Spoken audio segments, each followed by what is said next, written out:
آج کی ویڈیو کے اندر ہم جانیں گے مدینہ منورہ کے مقدس مقامات اور وہاں کی زیارتیں۔ السلام علیکم ورحمۃ اللہ۔ آج کی ویڈیو بھی بہت اسپیشل ویڈیو ہے کیونکہ آج کی ویڈیو کے اندر ہم جانیں گے مدینہ منورہ کے مقدس مقامات اور وہاں کی زیارتیں۔ پچھلی ویڈیو کے اندر ہم نے جانا تھا مکہ مکرمہ کے مقدس مقامات اور وہاں کی زیارتیں، تو یہ اسی کتاب کی ایک سیریز جو 7 ویڈیوز پر ہم بنانے جا رہے ہیں وہی چل رہی ہے، جو مجھے حج کمیٹی آف انڈیا کی سائٹ سے گفٹ ملی تھی آفٹر حج ٹریننگ۔ تو آج کا جو سبق ہے اس کو اسٹارٹ کرتے ہیں۔ بسم اللہ الرحمن الرحیم۔ مدینہ منورہ کی زیارتیں۔ جو لوگ حج یا عمرہ پہ جاتے ہیں وہ ضرور مدینہ منورہ بھی جاتے ہیں، کیونکہ حج یا عمرہ کے جتنے بھی اعمال ہیں وہ مکہ میں ہو جاتے ہیں۔ مدینہ کے اندر کوئی بھی حج عمرے کا عمل نہیں ہوتا ہے۔ مدینہ کے اندر صرف اور صرف مسلمان جو جاتا ہے وہ آپ صلی اللہ علیہ وسلم کی محبت کی وجہ سے جاتا ہے اور آپ کے روضہ پر صلی اللہ علیہ وسلم سلام پیش کرنے جاتا ہے، ٹھیک ہے۔ مدینہ منورہ کی فضیلت بہت سی احادیث سے بھی ثابت ہے۔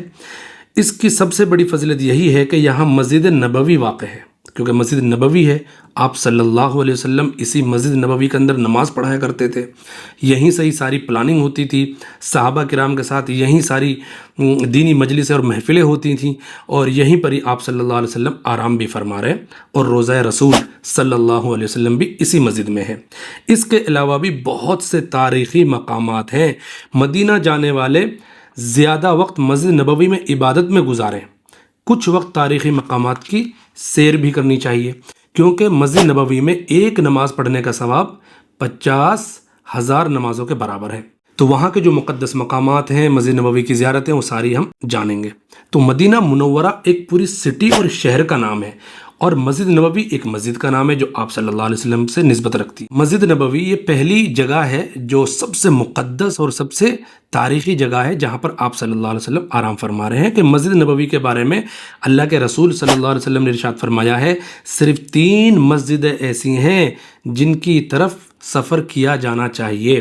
ایک تو مسجد حرام یعنی بیت اللہ، اللہ کا گھر، دوسری مسجد نبوی، اور تیسری ہے مسجد اقصی بیت المقدس جو فلسطین میں ہے۔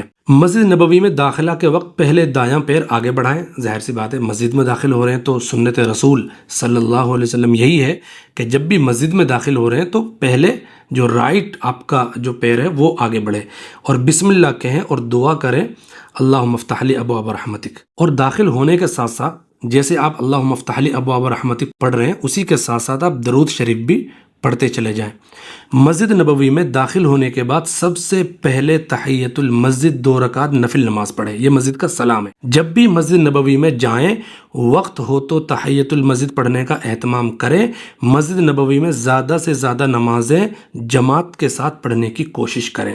بعض روایات میں مسجد نبوی میں 40 نمازیں باجماعت پڑھنے کی فضیلت اور بہت زیادہ اجر بتایا گیا ہے۔ مدینہ میں جو سب سے امپورٹنٹ اور سب سے مقدس اور سب سے عظیم چیز ہے جس کو حج پر جانے والے، عمرہ پر جانے والے بعد میں وہ مدینہ جاتے ہیں مکے سے فارغ ہو کر، تو وہ یہی چیز ہے، روضہ رسول پر جا کر سلام پیش کرنا۔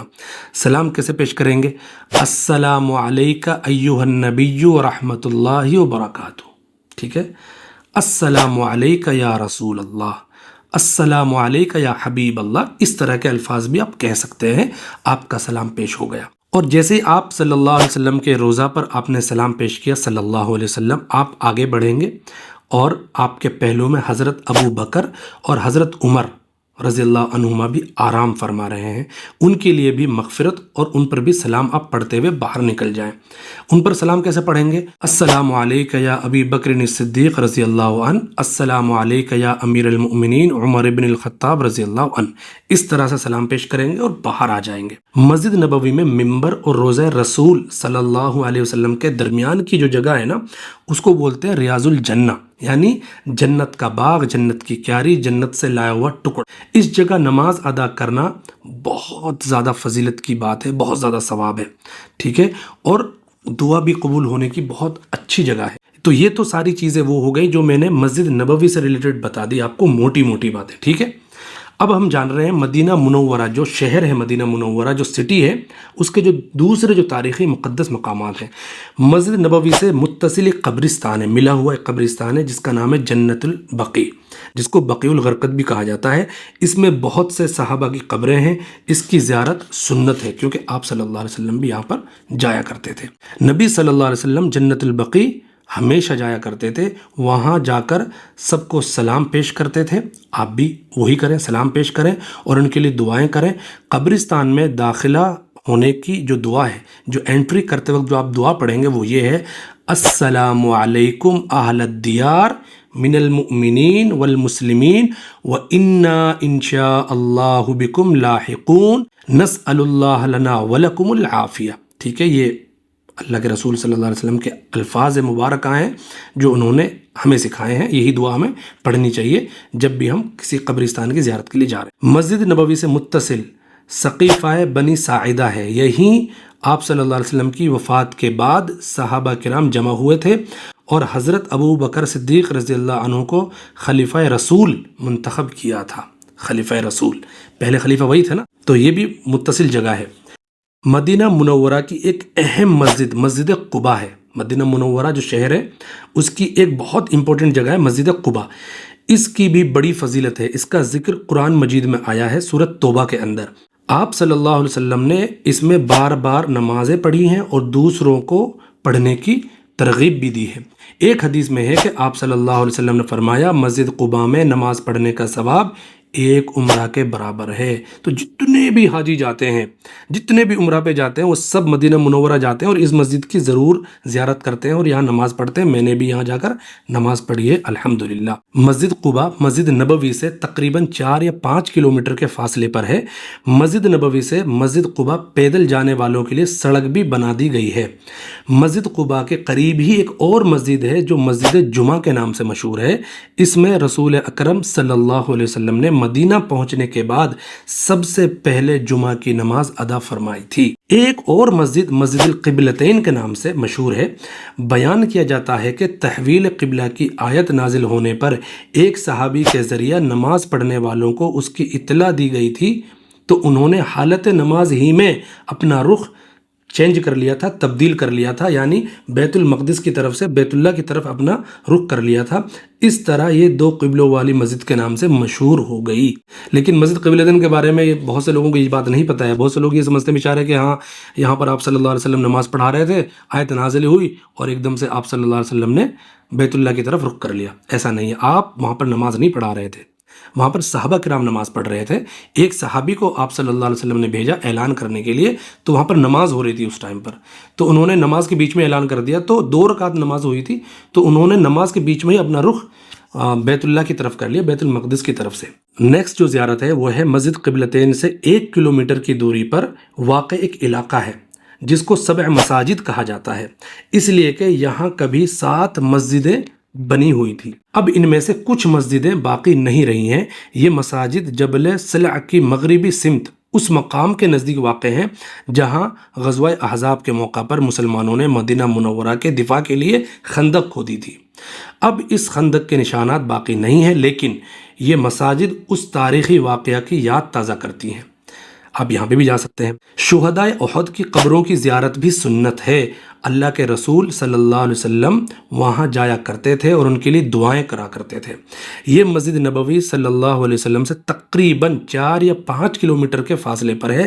جبل احد یعنی احد پہاڑ کے دامن میں واقع ہے یہ قبرستان، احد کی قبریں جو ہیں۔ یہیں غزوہ احد ہوا تھا جس میں 70 صحابہ شہید ہو گئے تھے۔ ان کی قبریں ایک احاطے میں گھیر دی گئی ہیں، یعنی جالیوں سے۔ میں وہاں گیا ہوں جبل احد پر اور اس قبرستان کی زیارت بھی کری ہے۔ ایک نیکسٹ جو زیارت ہے، اسی کے قریب ایک چھوٹی سی پہاڑی ہے جو جبل رما یعنی تیر اندازوں کی پہاڑی کہلاتی ہے۔ اس پہاڑی پہ الحمدللہ میں چڑھا ہوں اور مجھے وہ شرف اور وہ سعادت نصیب ہوئی ہے۔ میں وہاں چڑھ کر میں نے ساری چیزیں دیکھی ہیں اور میں نے وہ ویژولائز اور امیجن کرا ہے وہ والی سچویشن اس ٹائم پر کیسی ہوگی۔ اس پر اللہ کے رسول صلی اللہ علیہ وسلم نے 50 تیر اندازوں کو متعین کیا تھا اور انہیں تاکید کی تھی کہ جنگ احد کے دوران میں وہاں سے نہیں ہٹیں گے، لیکن وہ ہٹ گئے تھے، جس کی وجہ سے مسلمانوں کو بہت بڑا نقصان ہوا تھا اور 70 مسلمان صحابہ کرام شہید ہو گئے تھے۔ اور سب سے آخری اور بہت امپورٹنٹ جو زیارت ہے وہ ہے بدر کا میدان، بدر، جنگ بدر، غزوہ بدر۔ تو بدر کا میدان بھی تاریخی اہمیت کا حامل ہے۔ یہاں غزوہ بدر ہوا تھا جس میں مسلمانوں کو عظیم فتح حاصل ہوئی تھی اور کفار کے 70 لوگ مارے گئے تھے اور 70 قیدی بنائے گئے تھے۔ 70 لوگ مارے گئے تھے اور 70 لوگوں کو قیدی بنا لیا گیا تھا۔ یہ مدینہ سے 150 کلومیٹر کے فاصلے پر واقع ہے۔ تو میں جنگ احد یعنی جبل احد، غزوہ بدر، ان ساری جگہوں پہ میں گیا ہوں اور میرے آلریڈی زیارت کے ولاگس ہیں اویلیبل، ارشاد خان ولاگس پر آپ جا کر دیکھ سکتے ہیں۔ میں نے بہت ساری چیزیں وہاں پر بتائی ہیں ڈیٹیل میں، تو انشاءاللہ آپ کو وہاں سے بھی کچھ سیکھنے کو ملے گا اور آج کی ویڈیو سے بھی انشاءاللہ آپ کو میں امید کرتا ہوں کہ ضرور کچھ نہ کچھ سیکھنے کو ملا ہوگا۔ تو یہ جو ویڈیو تھی، یہ ویڈیو تھی مدینہ کے مقدس مقامات کی اور مدینہ کے مقدس مقامات کی زیارت کی۔ تو ہماری جو 7 ویڈیو کی جو سیریز چل رہی ہے وہ اس کتاب کی ہم 7 ویڈیوز بنا رہے ہیں، کیونکہ یہ کتاب مکمل اور خوبصورت اور ایزی وے میں گائیڈنس پرووائڈ کرتی ہے ان سارے لوگوں کے لیے جو حج یا عمرہ پہ جاتے ہیں۔ تو میں نے مناسب سمجھا کہ اس کتاب کو میں آپ کو 7 ویڈیوز کے اندر ایک پوری سیریز بنا دوں اور اپنے اس یوٹیوب چینل پر ڈال دوں، تو کوئی بھی جو حج یا عمرے پہ جا رہا ہے تو اس کو مکمل گائیڈنس اور مکمل جو رہنمائی وہ مل سکے۔ تو انشاءاللہ ہم نے 6 جو ویڈیوز ہیں وہ بنا دی ہیں۔ اس سے پہلے کی جو ویڈیوز ہیں وہ آپ جا کے دیکھ سکتے ہیں، پلے لسٹ میں ساری ویڈیوز آپ کو وہاں پہ مل جائیں گی۔ اور لاسٹ جو ویڈیو ہے ہم اس کتاب کی جو بنانے والے ہیں وہ ہے دعاؤں کی ویڈیو، جو امپورٹنٹ جو دعائیں ہیں، جو قرآن اور حدیث سے جو دعائیں ہیں جو ثابت ہیں، جو آپ صلی اللہ علیہ وسلم نے اس امت کو سکھائی ہیں، بتائی ہیں، ان دعاؤں کی بھی میں ایک 7ویں ویڈیو جو لاسٹ ویڈیو بنے گی اس سیریز کی، اس کتاب کی، وہ انشاءاللہ اس کے بعد آنے والی ہے۔ تو آپ جا کے ساری ویڈیوز دیکھ سکتے ہیں اور حج پہ یا عمرہ پہ جانے والوں کے لیے آپ ان ویڈیوز کو شیئر کر سکتے ہیں، بتا سکتے ہیں۔ آپ کو ثواب ملے گا، مجھے بھی ثواب ملے گا۔ آپ اپنا خیال رکھیں۔ جزاکم اللہ خیر الجزا۔ اللہ حافظ۔